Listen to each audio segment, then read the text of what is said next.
العلماء علماء و عوام میں حائل خلیج دور کرنے کی ایک منفرد کاوش۔ السلام علیکم ورحمۃ اللہ وبرکاتہ۔ یہ جائز کیش میں جو ہم پیسے رکھتے ہیں 1000 کے وہ 10 روپے لیتے ہیں، اور جب نکالنے ہوں تو وہ 1000 کے 20 روپے لیتے ہیں۔ یہ تو ان کی حق الخدمت ہے۔ جس طرح بینک یا ڈاکخانے والے جو ہوتے ہیں وہ ہم سے پیسے وصول کرتے ہیں، تو اس میں تو کوئی حرج والی بات نہیں ہے۔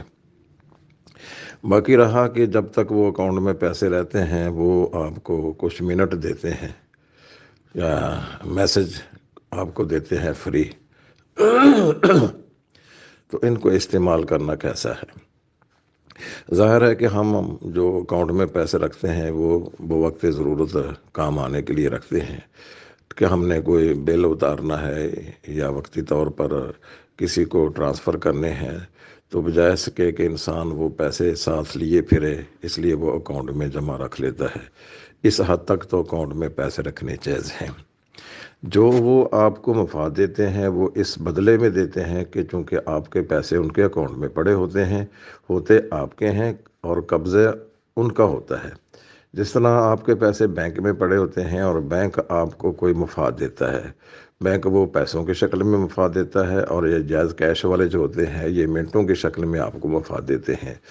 جس طرح بینک سے پیسے لینا سود ہے، اسی طرح جائز کیش میں سے جو منٹ وصول کرنا یہ بھی سود ہے۔ تو آپ جو منٹ ملتے ہیں ان کو استعمال نہ کریں، اپنی ضرورت کے تحت ان کو رکھیں، یا وہ میسج جو آتا ہے وہ بھی آپ استعمال نہ کریں، یہ منٹوں کو بھی استعمال نہ کریں۔ یہ فون کرنے کے لیے کوئی اور پیکج لگا لیں، تو یہ صحیح نہیں ہے کہ ان کے جو دیے ہوئے منٹ ہیں وہ آپ استعمال کریں۔ اگرچہ آپ کی نیت منٹ لینے کی نہیں ہے، یا آپ اس لیے رکھتے ہیں کہ ہمیں منٹ ملیں، تو پھر تو بالکل ہی منع ہے کہ آپ نے پیسے اپنی ضرورت کے تحت نہیں رکھے ہیں، بلکہ آپ نے ان کے فری منٹ لینے کے لیے پیسے رکھے ہیں۔ یہ تو بالکل ناجائز ہے۔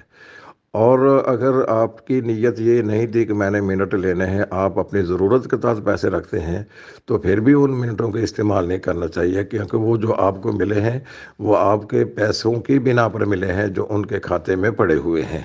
یہ آپ کا پیسے ہیں اور ان کے ذمے ہیں، اور وہ قرضے کے بدلے آپ کو یہ منٹ دے رہے ہیں۔ تو کل قرض جر منفعۃ فہو ربا، اس لیے آپ ان منٹوں کے استعمال نہ کریں۔ اکاؤنٹ میں پیسے پڑے رہنے دیں، آپ نہ ان میسج کو استعمال کریں، نہ ہی آپ ان کے اکاؤنٹ میں جو منٹ ملتے ہیں آپ ان کو استعمال کریں۔ السلام علیکم ورحمۃ اللہ وبرکاتہ۔ العلماء علماء و عوام میں حائل خلیج دور کرنے کی ایک منفرد کاوش۔